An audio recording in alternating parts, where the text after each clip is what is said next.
نانوت وی کلشکر صدقا وفا کا پیکر نانوت وی کلشکر صدقا وفا کا پیکر علماء دیوبند علماء دیوبند بلا تاخیر و تمہید میں کسی بھی وقت کو نہ لیتے ہوئے آپ کے درمیان حائل نہ رہنا چاہتا ہوں اور میں حضرت والا سے سراپا گزارش کروں گا کہ حضرت والا اپنے قیمتی نصائح سے ہم سب کو محظوظ فرمائیں۔ اور یہاں کے سلسلے میں جو محنتیں کاوشیں یہاں کے بانی نے اور دیگر حضرات نے کی آپ نے اس کو سنا، تو ایک دینی ادارہ ہے، اس دینی ادارے کی طرف سے پروگرام ہو رہا ہے، تو ہماری اور آپ کی یہاں پر حاضری قرآن اور دین کی نسبت پر ہوئی ہے، کیونکہ ابھی عزیز طلبہ کی دستار بندی بھی ہونا ہے۔ اس وقت میں یہ چاہتا ہوں کہ آپ کے سامنے تھوڑی دیر جو گفتگو کروں وہ یہ کہ دین کس چیز کا نام ہے، دین کس کو کہتے ہیں۔ ہم لوگ بولتے رہتے ہیں کہ بھائی فلاں چیز دین ہے، فلاں چیز دین نہیں ہے، یہ کام کرنا یہ ثواب کی چیز ہے، اس کے کرنے پر ثواب نہیں ملے گا، تو آخر دین ہے کس چیز کا نام؟ اور یہ جتنے ادارے دین کی نسبت پر کام کر رہے ہیں، دینی تعلیمات ہو رہی ہیں، چاہے قرآن پاک کی تعلیم ہو، چاہے حدیث کی تعلیم ہو، چاہے فقہ کی تعلیم ہو، یہ سب چیزیں دین کہلاتی ہیں، تو آخر دین ہے خود کس چیز کا نام؟ میں یہ چاہ رہا ہوں تھوڑی دیر میں کوشش کروں گا کہ آپ حضرات کی خدمت میں اس کو رکھوں اور خدا کرے آپ میری بات کو سمجھ بھی سکیں کہ دین ہے کیا چیز۔ آج دین کے سلسلے میں بڑا عجیب معاملہ ہو رہا ہے، ہر آدمی دین کے معاملے میں اپنے آپ کو یہ سمجھتا ہے کہ صاحب میں دین کا ترجمان ہوں اور میں جناب والا دین کا ٹھیکیدار ہوں، لہذا اپنے حساب سے ہر آدمی دین کے سلسلے میں گفتگو کر رہا، اور جدید ذرائع ابلاغ کے ذریعے سے ذرا سی کوئی بات ذہن میں آئی فوراً واٹس ایپ پہ ڈال دیا جناب والا پوری دنیا میں پھیل گیا۔ گویا دین ایک ہمارے نزدیک یا ہمارے آج کے ماحول میں، معاشرے کے اندر، ہمارے سماج میں ایک مذاق بن گیا، جس کا جو جی چاہتا ہے اپنی عقل لگا دیتا ہے، جس کا جو جی چاہتا ہے اپنے حساب سے فیصلہ کر لیتا ہے اور طے کر لیتا ہے کہ دین یہی ہے۔ میرے دوستوں، میرے بھائیوں، میں آپ سے ایک بات عرض کرتا چلوں، دین کی بات تو بہت بڑی ہے، ہم آپ سے پوچھنا چاہتے ہیں ہمارے اپنے ملک میں ہم لوگوں کے سفر کے سلسلے میں حکومت نے جو سہولیات مہیا کر رکھی ہیں وہ ہمارے اپنے علم کی بنیاد پر 3 ذرائع کے ذریعے سے پورے ملک میں لوگ سفر کرتے رہتے ہیں۔ ایک تو ہوائی جہاز کے ذریعے سے سفر ہوتا ہے، دوسرے ٹرینوں کے ذریعے سے سفر ہوتا ہے، اور تیسرے جناب والا بسوں کے ذریعے سے، روڈ ویز جس کو کہتے ہیں۔ انہی تینوں چیزوں کے ذریعے سے حکومت کے زیر انتظام سفر چل رہا، کیوں بھائی ہے کہ نہیں؟ کوئی چوتھا تو ابھی نہیں آیا، ہو سکتا ہے اگلے زمانے میں کوئی چوتھا طریقہ آ جائے، لیکن یہ 3 طریقے ہیں۔ ہم آپ سے ایک بات پوچھنا چاہتے ہیں، تینوں میں سفر کرنے کے لیے گورنمنٹ نے الگ الگ اصول، ضابطے، قانون بنائے، من جملہ اس کے ایک یہ بھی ہے کہ روڈ ویز سے اگر سفر کرنا ہے تو جناب والا اس کے لیے الگ ٹکٹ رکھا ہے، ریلوے کا اگر سفر کرنا ہے تو اس کے لیے ٹکٹ الگ رکھا ہے، اور اگر ہوائی جہاز کا سفر کرنا ہے تو اس کے لیے ٹکٹ الگ رکھا ہے۔ یہ تو ہم سب جانتے ہی کرتے رہتے ہیں۔ اب ہم آپ سے ایک بات یہ پوچھیں کہ ہم میں سے کوئی آدمی، مان لیجئے یہاں ٹرین کی اگر سہولت ہے تو، اور نہیں ہے تو بہرائچ سے، مان لیجئے آپ کوئی آدمی اگر بہرائچ سے سفر کرنا چاہے یا لکھنؤ سے بمبئی کا سفر کرنا چاہے اور ٹرین کا سفر کر رہا ہے، لیکن اس نے ٹرین کے سفر کے لیے ٹرین کا ٹکٹ نہیں لیا ہے، بلکہ اس نے لیا ہے ٹکٹ روڈ ویز کا، اور ٹکٹ لے کر کے اے سی میں جا کے بیٹھ گیا۔ آپ اتنے سارے لوگ بیٹھے ہوئے ہو، وہ اے سی میں بیٹھے، اس کا کنڈکٹر آئے اور ٹکٹ کی چیکنگ کرنے لگے، اور آپ بہت اطمینان کے ساتھ اپنے کسی سیٹ پر قبضہ جمع کر کے زبردستی بیٹھے ہوئے ہیں۔ اس نے پوچھا صاحب ٹکٹ دکھائیے، تو آپ نے روڈ ویز کا ٹکٹ نکال کر کے اس کو دکھا دیا۔ آپ یہ بتائیں کہ آپ کا یہ عمل قانون ہوگا یا مجرمانہ عمل ہوگا؟ میری بات سمجھ میں آ رہی نہیں آ رہی ہے کہ ملک نے ایک قانون بنایا ہے۔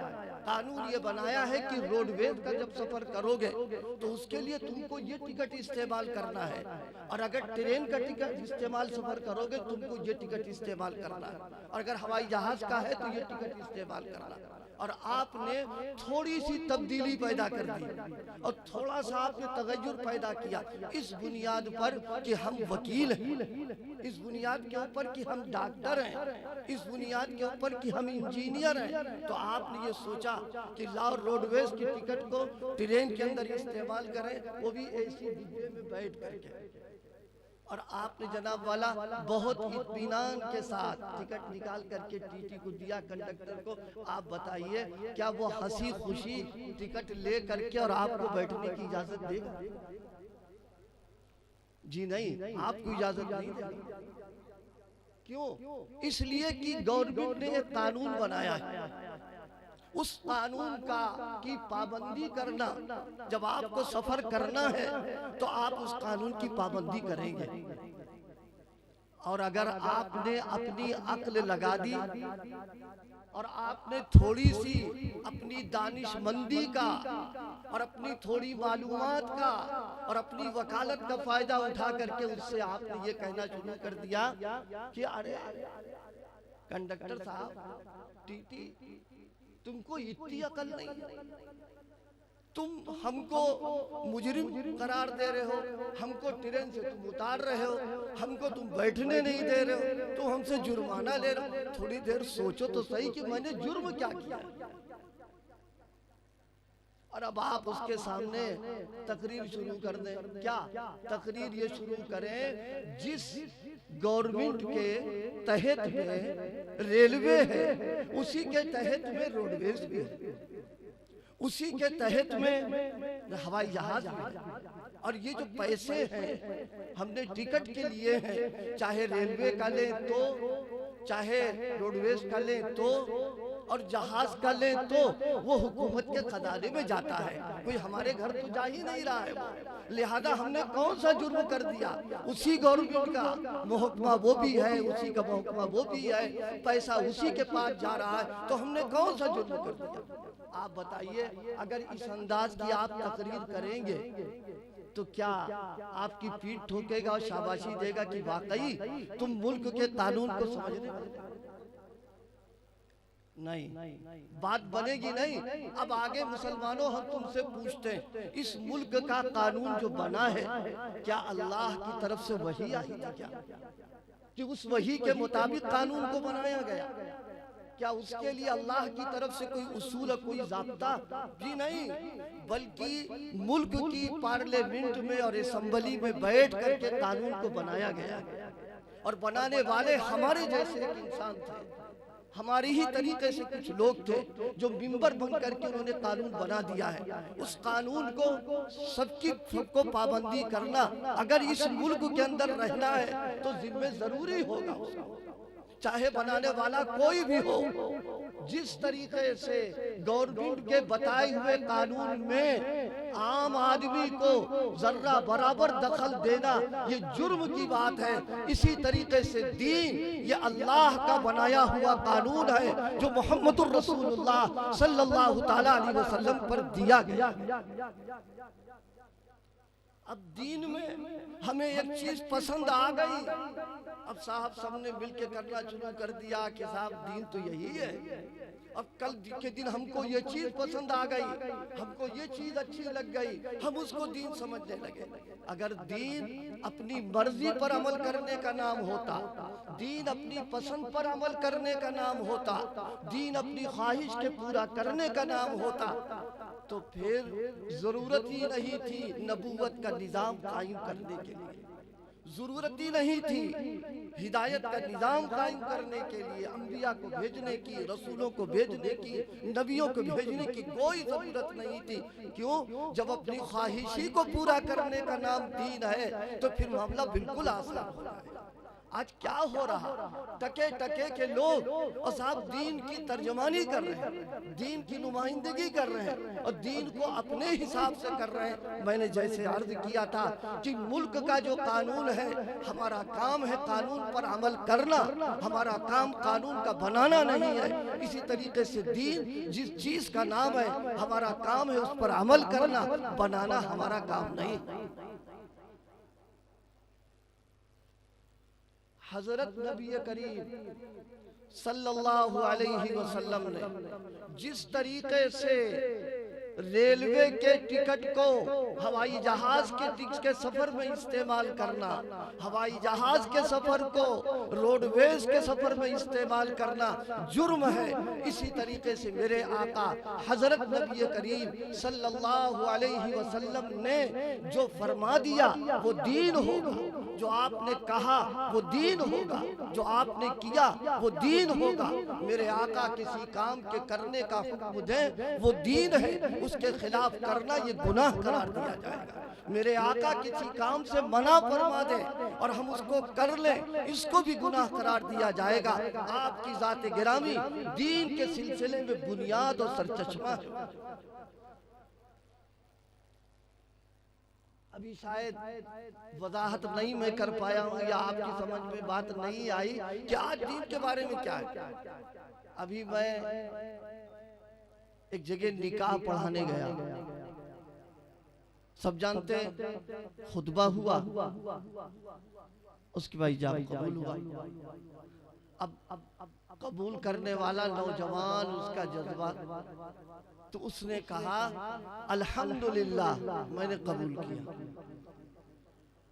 ہو سکتا ہے یہاں بھی کچھ لوگ کہتے ہوں گے، نہیں کہتے ہوں گے تو ہم پر تو اعتماد کیجئے کہ ہمارے سامنے بات آئی۔ اب ہم آپ سے پوچھیں کہ الحمدللہ کہنا کوئی گناہ کی بات ہے؟ کوئی گناہ کی بات نہیں۔ الحمدللہ اللہ کی ایک نعمت ملی ہوئی ہے، اس پر شکر کے طور پر کر رہا، اس پر جو اللہ کی تعریف بیان کر رہا، تو کوئی بری بات تو ہے نہیں۔ لیکن اگر کوئی الحمدللہ نکاح کے قبول کرنے کے وقت دین سمجھ کر رہا ہے، اس کو ہرگز ثواب نہ ملے گا۔ کیوں؟ محمد رسول اللہ صلی اللہ علیہ وسلم اور حضرات صحابہ کرام رضوان اللہ علیہ مجمعین کے طریقے کے خلاف بات ہے۔ اچھا درود شریف پڑھنا، آج تو اس پر بھی جھنجھٹ ہو رہا، درود شریف کہاں پڑھیں کہاں نہ پڑھیں۔ آپ بتائیے درود شریف پڑھنا عبادت ہے کہ نہیں؟ اعلیٰ درجے کی عبادت ہے۔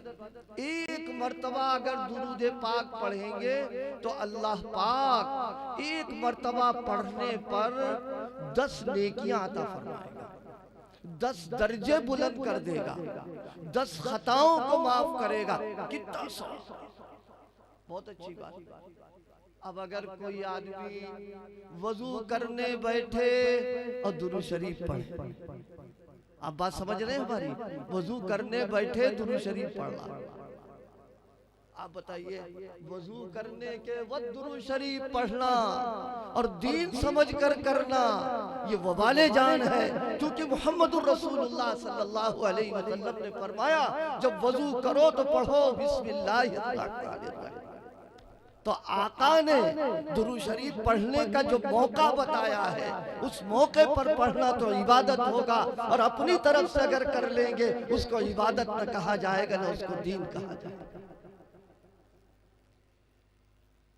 روزہ رکھنا بہت اچھی بات ہے، بہت ثواب کی بات ہے روزہ رکھنا۔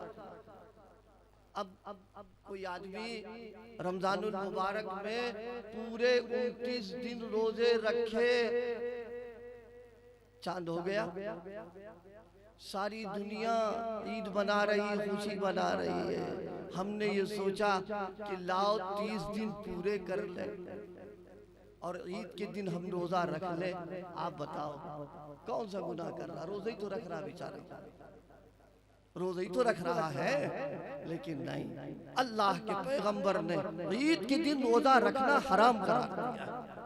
لہذا اگر ہم اس کو دین سمجھ کر کے کر رہے ہیں یہ وبال جان بنے گا، کیونکہ رسول اللہ صلی اللہ علیہ وسلم کی مخالفت ہو۔ تو دین کا معاملہ کیا ہے؟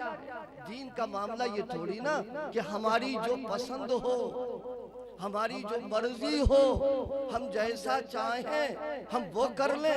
جی نہیں، دین میں ہم کو پابند کیا گیا ہے قرآن کا، حدیث کا، اللہ کے پیغمبر کا، حضرات صحابہ کرام کا۔ انہوں نے جو کام جس طریقے پر انجام دیا ہے اور جس وقت میں انجام دیا ہے اور جتنا کیا ہے اسی انداز پر اگر کریں گے تو اس کو دین کہا جائے گا۔ کیوں بھائی ابھی عشاء کی نماز پڑھی نہیں پڑھی؟ پڑھی؟ کتنے لوگوں نے پڑھی؟ ذرا ہاتھ اٹھاؤ۔ اچھا ماشاءاللہ، اللہ پاک ہم سب کو نمازی بنائے۔ ایک بات ہی بتاؤ، اگر عشاء کی نماز میں کئی رکعت پڑھی جاتی ہے؟ ارے بتا تو دو یار۔ اب مان لیجئے کوئی آدمی ایسے گھر میں اللہ پاک نے اس کو رہنے کا موقع عطا فرمایا کہ اس کے سارے گھر کے لوگ نمازی، ابا بھی، اماں بھی، دادا بھی، دادی بھی، بھائی سب نمازی، اس کا مزاج بھی نماز پڑھنے کا ہے، اور جناب والا جماعت میں چلا گیا اور 40 دن لگا کے آ گیا، پھر تو اور نماز پڑھا۔ تو اس نے یہ سوچا کہ روزانہ تو 4 رکعت پڑھتے، آج 6 پڑھ لیں۔ کتنی پڑھ لیں؟ 6۔ آپ یہ بتاؤ وہ جو 6 رکعت پڑھے گا تو کوئی غلط کام کر رہا؟ ارے دو قیام ہو جائیں گے، 2 رکوع ہو جائیں گے، 4 سجدے ہو جائیں گے، قرآن پڑھے گا تو کون سا غلط کام کر رہا؟ لیکن نہیں۔ اور اگر کوئی آدمی بجائے 4 رکعت کے سوچا آج مشغولیت بہت زیادہ ہے اور تکان بھی بہت ہو رہا ہے، لہذا لاؤ 4 کے بجائے آج 3 ہی پڑھ لیں، بات بنے گی؟ جی نہیں۔ عشاء کی نماز 4 پڑھیں گے تو بنے گی نماز، اگر کم کر کے 3 پڑھ دیں گے، بڑھا کے 6 کر دیں گے، ساری دنیا کہتی رہے کہ تم نے بڑا اچھا کیا ہے، لیکن قیامت کے دن اللہ پاک ردی کے ٹوکرے میں ڈالے گا اور کہے گا کہ دیکھو نماز وہ نماز عشاء کی ہے جو میرے محبوب صلی اللہ علیہ وسلم نے کیا۔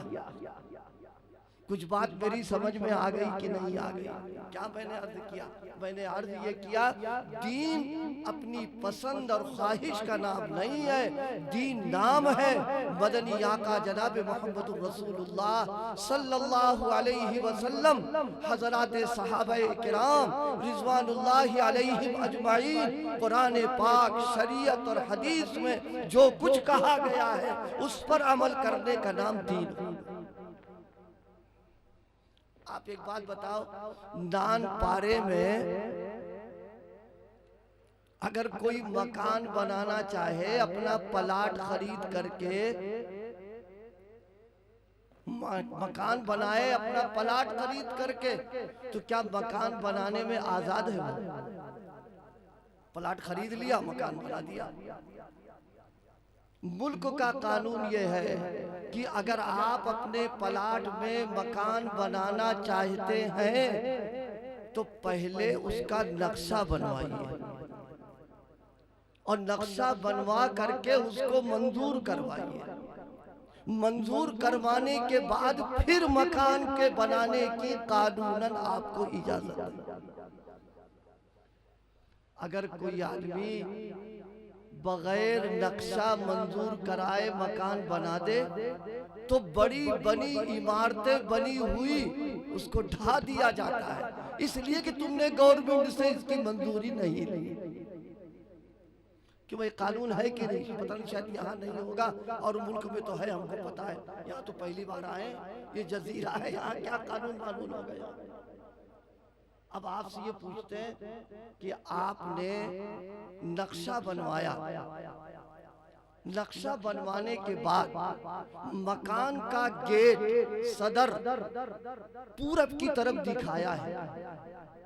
اب آپ جب مکان بنانے لگے تو آپ کو یہ احساس ہوا کہ میرے لیے زیادہ اچھا یہ ہے کہ دروازہ صدر اتر کو رکھا جائے، پورب کو نہ رکھا جائے، اور آپ نے تبدیلی کر دی اس کے اندر۔ کسی قانون پوچھنے و جاننے والے سے پوچھئے کہ کیا ہمارا یہ کام کرنے کا ہم کو حق ہے کہ نہیں؟ وہ یہ کہے گا کہ میاں صاحب نہیں، جو نقشے میں آپ نے دکھایا ہے اسی کے اعتبار سے مکان بنائیں گے، تب قانوناً مکان کا بنانا صحیح ہوگا۔ دروازے کا رخ اگر آپ بدل دیں گے تو پھر وہ صحیح نہیں ہوگا، وہ غلط عمل ہو جائے گا۔ اچھا، زمین تو ہماری تھی، پلاٹ ہمارا تھا، پیسے ہمارے لگے، ہم مالک ہیں، اس کے باوجود گورنمنٹ کی اجازت کے بغیر مکان بنانے کی اجازت نہیں ہے۔ مسلمانوں، یہ جو جسم ہمارا ہے، یہ ہمارے اعضاء، ہاتھ، پیر، آنکھ، ناک، جن کے ذریعے سے ہم عمل کرتے ہیں، ہم اس کے تو مالک بھی تو نہیں، ہم اس کے خالق بھی تو نہیں ہیں۔ اس کا مالک اللہ ہے، اس کا خالق اللہ ہے، اس نے اس کو بنایا ہے۔ جب ہم اس ملک میں اپنی خریدی ہوئی زمین پر بغیر نقشے کے مکان بنانے کی اجازت نہیں ہے، تو یہ ہمارا جو جسم ہے اور ہمارے جو اعضاء ہیں، یہ سب اللہ کے بنائے ہوئے ہیں۔ اس کے ذریعے سے کوئی عمل کر دینا بغیر نقشے اور منظوری کی اجازت نہیں ہے۔ اس کا نقشہ کیا ہے؟ اس کا نقشہ ہے محمد الرسول اللہ صلی اللہ تعالیٰ علیہ وسلم کی 23 سالہ زندگی، ہماری پوری ضروریات کی جتنی بھی چیزیں ہیں آپ کی حیات طیبہ کے اندر موجود ہیں۔ اس لیے ہم کوئی کام جب کریں گے تو یہ دیکھیں گے کہ آقا کی زندگی میں یہ کام ہوا ہے کہ نہیں۔ اگر ہوا ہے تو کر لیں گے، اور اگر نہیں ہوا ہے تو اس کو نہیں کریں گے۔ اگر آقا نے اس کام کو کسی طریقے پر بھی انجام دیا، ہم پابند رہیں گے کہ اس کام کو اسی طریقے پر انجام دیں گے، ہم اس کے خلاف نہیں کر سکتے ہیں۔ یہ ہے دین کے سلسلے میں بنیادی نقطہ نظر۔ لیکن آج ہمارا معاملہ کیا ہو رہا؟ آج ہمارا معاملہ بہت عجیب و غریب ہے۔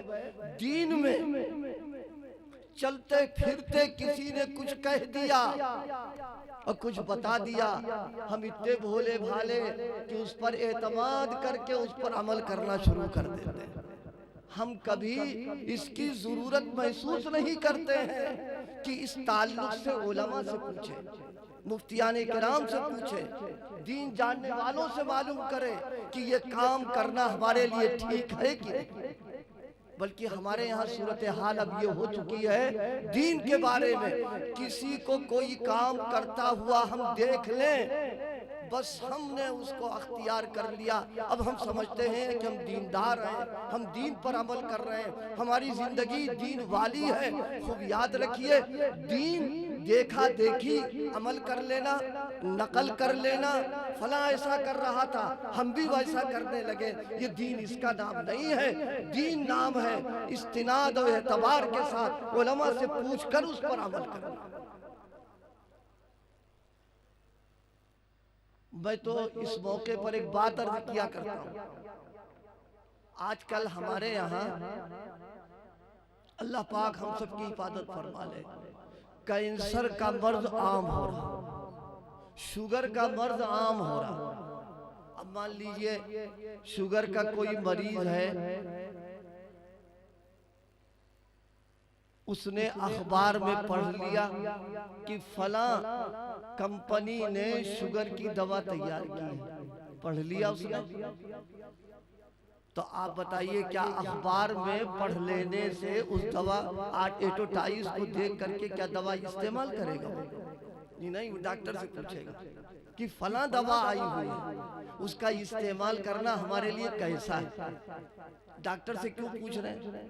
اس لیے پوچھتے ہیں کہ اگر دوا غلط چلی گئی تو ایسا نہ ہو مرض بڑھ جائے، ایسا نہ ہو کہ جان کا خطرہ ہو جائے، ایسا نہ ہو کوئی سنگین صورتحال ہو جائے، اس لیے ڈاکٹر سے پوچھنے کے بعد میں پھر اس کو استعمال کرتے ہیں۔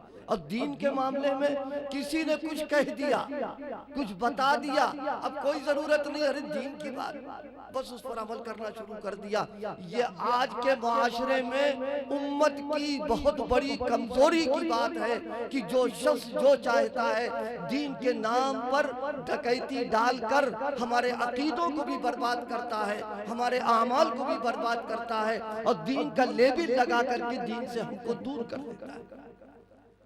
ہماری ذمہ داریوں میں ہے کہ ہم دین کے نام پر کوئی کام کریں، کوئی عمل کریں، جاننے والوں سے پوچھنا، جن کو دین کا علم ہے ان سے رابطہ کرنا، مفتیان کرام سے رابطہ کر کے اس کی حقیقت کو معلوم کرنا، اس کے بعد اس پر عمل کرنا تاکہ ایمان کی حفاظت رہے، عقیدوں کی سلامتی رہے، اعمال میں بگاڑ نہ پیدا ہونے پائے، اور خالص صحیح دین پر عمل کرنے کی ہم کو توفیق ملتی رہے۔ اس کے لیے ضرورت ہے ہمارا رابطہ علماء سے ہو، صلحاء سے ہو، دین والوں سے ہو۔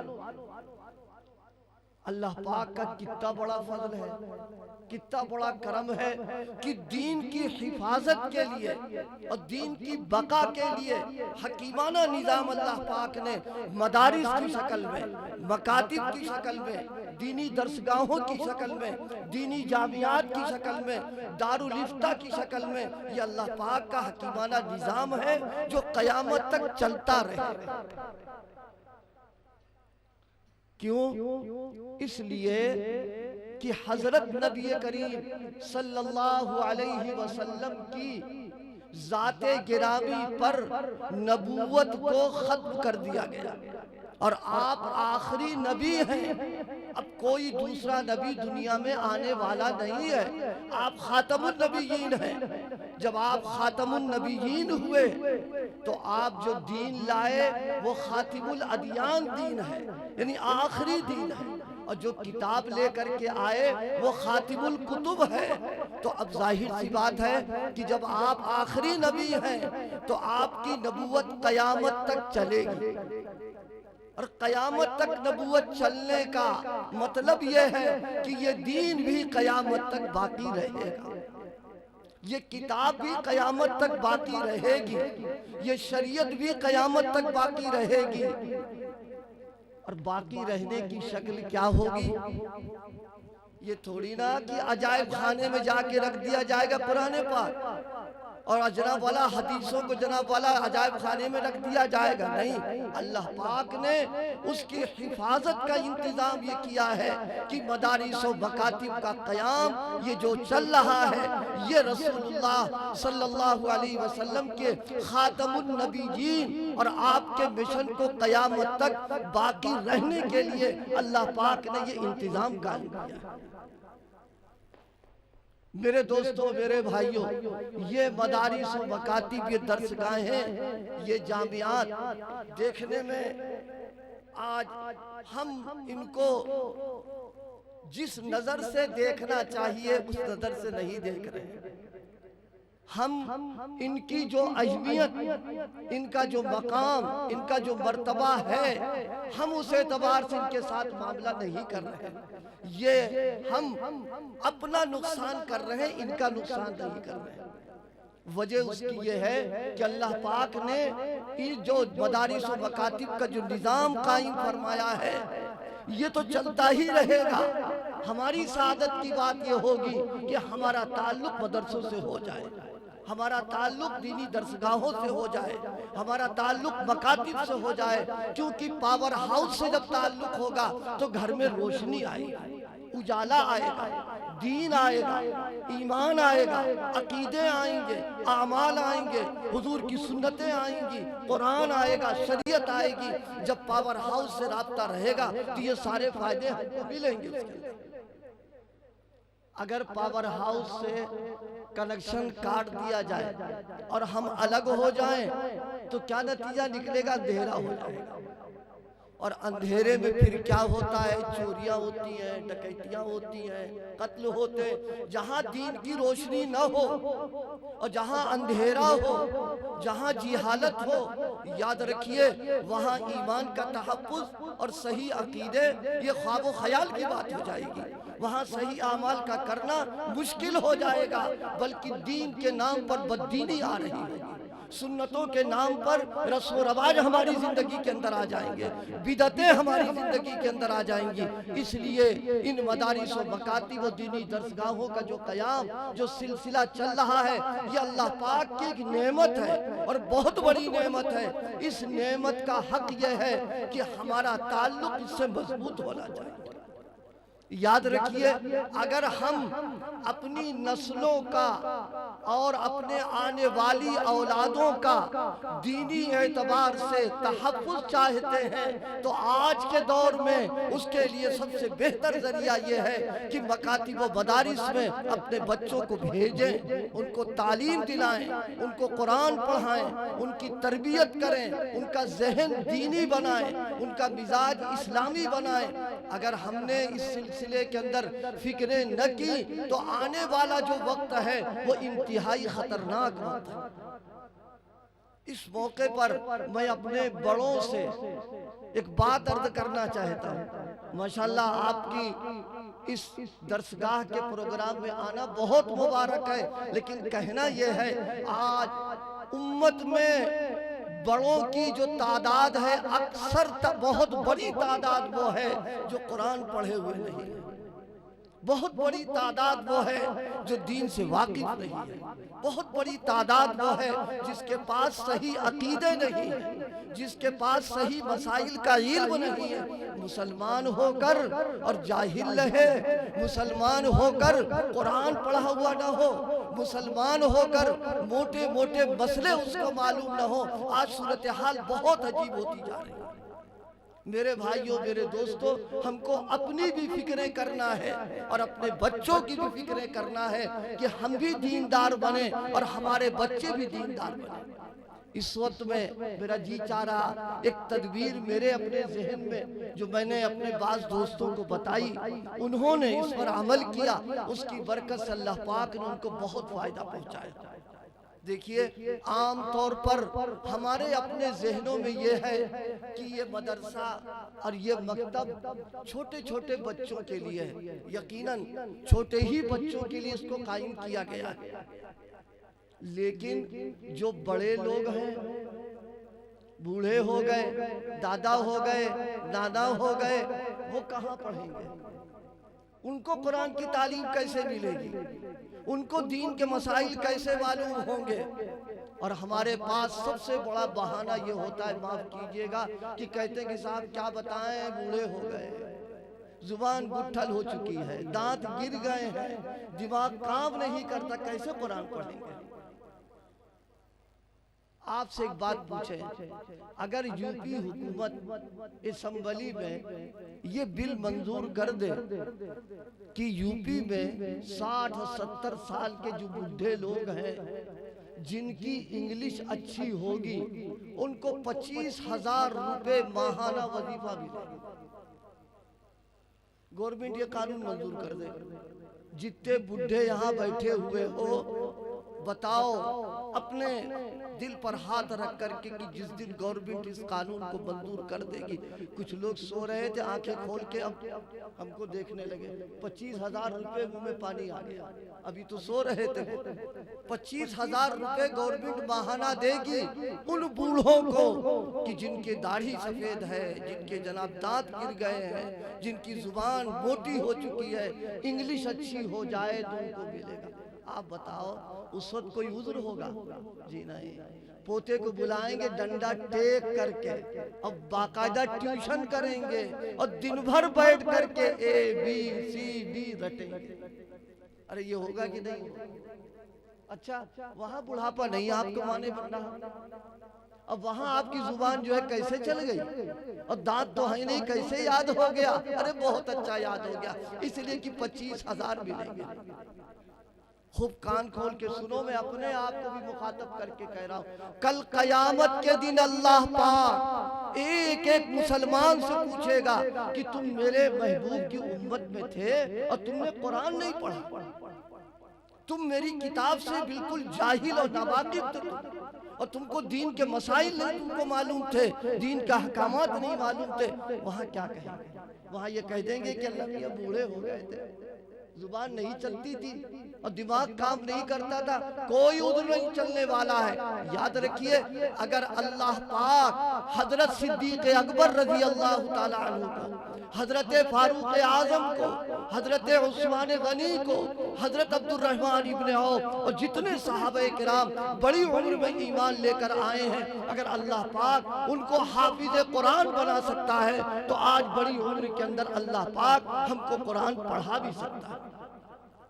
یہ صرف ہماری اندر کی اور نفس کی چیز ہے جو ہم کو قرآن پڑھنے نہیں دے رہی ہے، جو ہم کو دین کا علم سیکھنے نہیں دے رہی ہے۔ میرے دوستوں، میرے بھائیوں، مسلمان جاہل بن کر کے رہے، مسلمان اندھیرے کے اندر رہے، مسلمان خرافات کے اندر مبتلا ہو، دین کو چھوڑ کر کے بدعت کو اپنا لے، سنت کو چھوڑ کر کے رسم و رواج کو اپنا لے، اس سے بڑی محرومی مسلمان کے لیے اور کچھ نہیں ہو سکتی۔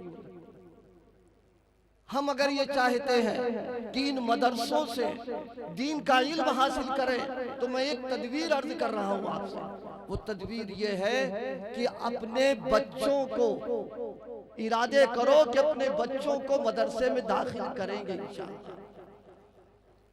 لیکن ایک بڑی مصیبت ہے، یہ کڑوا گھوٹ ہے لیکن اس کو آپ پیجئے۔ وہ کیا؟ 2 بیٹے ہوں، ایک بیٹا ذہین ہے اور دوسرا غبی ہے، ایک ذرا شریف ہے، ایک بڑا نالائق ہے دوسرا۔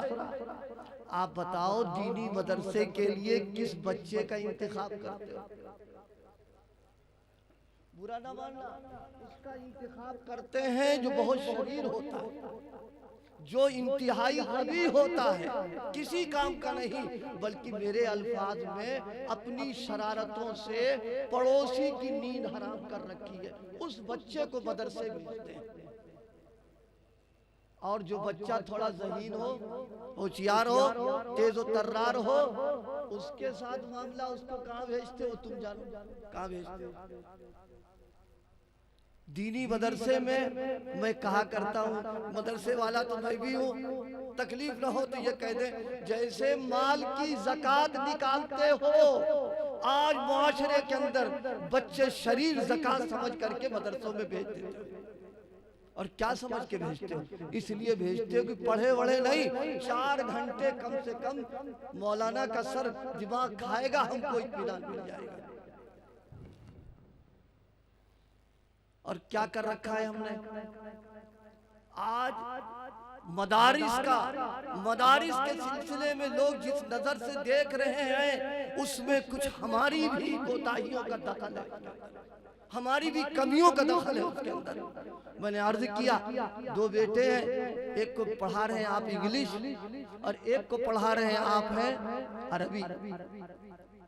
عربی پڑھانے والوں کا حال عام طور پر یہ ہوتا ہے کہ زکوٰۃ اور خیرات اس کو مدرسے میں رکھ کر کے کھلاتے ہیں، اور اسی کا بھائی جو انگریزی پڑھتا ہے اس کا سارا کورس ہم خرید لیں، اس کے ٹیوشن کا ہم انتظام کر دیں، اس کے جناب والا اس کی وردی کا ہم انتظام کر دیں، اور صبح صبح اس کا بستہ ابا اپنی پیٹھ پہ لاد کر کے لے کے جاتے ہیں۔ کیوں صاحب؟ اس بیٹے کو پڑھانے کے لیے پیسہ ہے اور اس بیٹے کو پڑھانے کے لیے پیسہ نہیں ہے، مدرسے کے اندر جو زکاة آ رہی ہے اس کو آپ کھلوا رہے ہو، شرم نہیں آتی؟ انگریزی پڑھنے والے کے لیے 2500 3000 صرف کر رہے ہیں آپ ہیں، اور اس کے لیے مدرسے کی 50 روپے کی فیس دینا مشکل ہو رہی ہے آپ کو۔ اور جب بچہ جاتا ہے معلوم ہے اسکول جب پڑھنے آتا ایسا جیسے یتیم کوئی اس کا پرسان حال نہیں ہے، کیچڑ نکل رہا ہے، ناک بہ رہی ہے، کپڑے میلے سیلے ہیں اس کے، اور اس کی بیچارے کا قاعدہ پھٹا ہوا ہے، گھر سے نکال دیا چلے آ رہے ہیں۔ اور اسی کا بھائی جب وہاں پڑھتا ہے، صبح اٹھ کے اماں جلدی سے نہلانا دھلانا، اس کے کپڑے تبدیل کرانا، اس کو پاؤڈر کریم لگانا، اس کا ناشتہ دینا، پانی گرم کر کے کھولا کر کے جناب والا اس کی بوتل میں بھر دینا، سب لے کے جا رہا ہے۔ کیوں صاحب؟ یہ تو ہم نے خود ہی اپنے عمل سے فرق کر دیا اٹھا کر کے۔ اگر آج غیر مدرسوں کے سلسلے میں کوئی بات کر رہے ہیں تو ان کی بات چھوڑیے، اگر آج ہم سے کوئی پوچھنا شروع کرے یہ فرق کیوں کر رہے ہو؟ اور پھر جو بچہ انگریزی پڑھ رہا، دیکھیے میں انگریزی کی مخالفت نہیں کر رہا ہوں، میں اپنا مزاج امت کا بن چکا، میں وہ عرض کرنا چاہتا ہوں۔ ابھی اس کی چھٹی نہیں ہوئی ہے اسکول سے، جو انگریزی پڑھ رہا، اس کے لیے کھانا بھی تیار ہے، ناشتہ بھی تیار ہے، کہ اس کو فوراً کھانا دینا، یہ کرنا وہ کرنا، اور جناب پھر سلا دینا، وقت اٹھا دینا، ٹیوشن پڑھنے سر آنا۔ اور یہ غریب بیچارہ آیا، اس سے یہ بھی پوچھنے کی توفیق نہیں ہوتی ہے کہ اسکول کے پیچھے کھیل رہے تھے کہ مدرسے میں کھیل رہے تھے، کیا آج تمہارا سبق ہوا کہ نہیں ہوا، کوئی توفیق نہیں ہوتی ہے۔ یہ کیا کر رہے ہیں ہمیں؟ یہ مدرسوں کے ساتھ اپنی اولادوں کے ساتھ یہ سلوک کر رہے ہیں ہمیں۔ میرے دوستو میرے بھائیوں، تھوڑا سا ہوش سنبھالو، تھوڑی سا ذہن بدلو، مزاجوں میں تبدیلی کراؤ، اپنی نسلوں کو، اپنے بچوں کو، بچیوں کو سب سے پہلے دین کی تعلیم دلوائیے، اس کے بعد ان کو کچھ بھی آپ پڑھائیے، کوئی آپ کو منع نہیں کرتا ہے۔ لیکن اگر آپ نے اپنے ان بچوں کی ابتدائی طور پر دینی تعلیم کی فکریں نہ کی، اور پھر ہم یہ امید رکھیں کہ یہ دیندار بن جائیں گے، ہم یہ امید رکھیں کہ نمازی بنیں گے، ہم یہ امید رکھیں کہ حضور کے پکے امتی بن جائیں گے، سنتوں پر عمل کریں گے، یہ تو ایسا ہوگا جیسے ببول بونے کے بعد ہم امید رکھ رہے ہیں کہ سیب کھانے کو ملے گا۔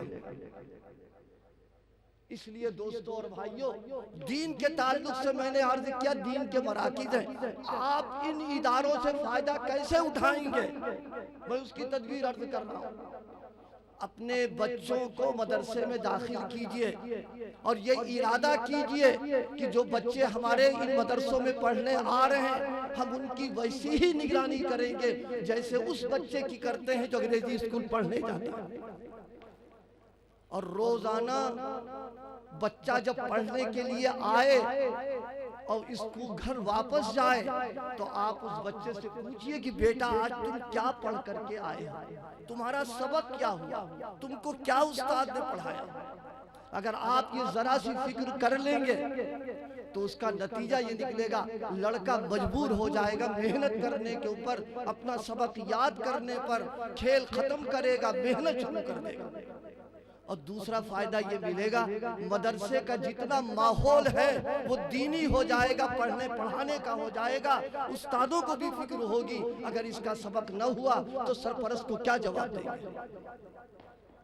اور تیسرا کام آپ یہ کر لیں طے کہ اگر بچہ پڑھ کر کے مدرسے سے جو کچھ آیا ہے آپ بھی اس کو پڑھیے، اگر 2 لفظ اس نے پڑھ لیے الف اور با تو آپ بھی الف اور با پڑھیے اور یاد کیجئے، دھیرے دھیرے وہ جیسے پڑھتا جائے گا آپ بھی دھیرے دھیرے پڑھتے چلے جائیں گے آسانی کے ساتھ۔ یہ مدرسوں سے فائدہ اٹھانے کی میں نے شکل عرض کی ہے تاکہ ہمارا رابطہ مدرسوں سے مضبوط ہو جائے، ہمارا رابطہ مضبوط و مستحکم ہو جائے۔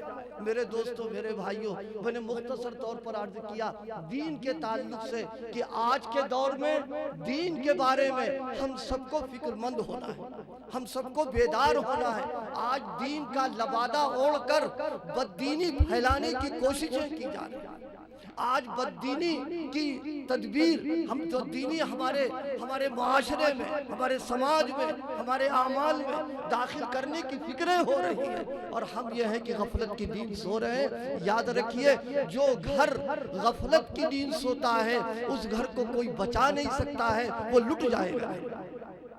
اس لیے دین کے سلسلے میں، اپنی نسلوں کے سلسلے میں ہم سب کو اس کی فکریں کرنا ہے کہ اللہ پاک جب تک رکھے دین کی سلامتی کے ساتھ رکھے، ہم کو بھی رکھے، ہماری نسلوں کو رکھے، ہم اتنی محنت کر کے جائیں، اتنی محنت کر کے جائیں کہ ہمیں یہ اطمینان ہو جائے کہ میرے مرنے کے بعد میری جو نسل ہے یہ دین پر رہے گی، اس کی فکر ہم کو اپنی اسی زندگی میں کرنا ہے۔ ہم لوگ اس کی تو فکر کرتے ہیں کہ میرے مرنے کے بعد میرے بچے اپنے پیروں پر کھڑے ہو جائیں، ان کا مستقبل اچھا رہے، یہ جناب والا دولت مند رہے، ہنر مند رہے، کوئی منع نہیں کرتا ہے، لیکن اس کی فکر ضرور کر لیں اسی کے ساتھ میں کہ میرے مرنے کے بعد میرے بچے مرتد نہیں ہوں گے، میرے بچے بے دین نہیں ہوں گے، میرے بچے اسلام سے ہٹیں گے نہیں، اس کی محنت کرنا ہے۔ اور اس کے لیے سب سے بہترین طریقہ آج کے مدارس و مکاتب کا جو سلسلہ چل رہا ہے، اس کو اللہ کی نعمت سمجھ کر کے اس کی بقا کی فکریں کرنا اور بچوں کو اس میں بھیج کر کے تعلیم دلانا۔ اللہ پاک میری گزارشات کو قبول فرما لے، عمل کرنے کی توفیق عطا فرمائے۔ وآخر دعوانا الحمدللہ رب العالمین۔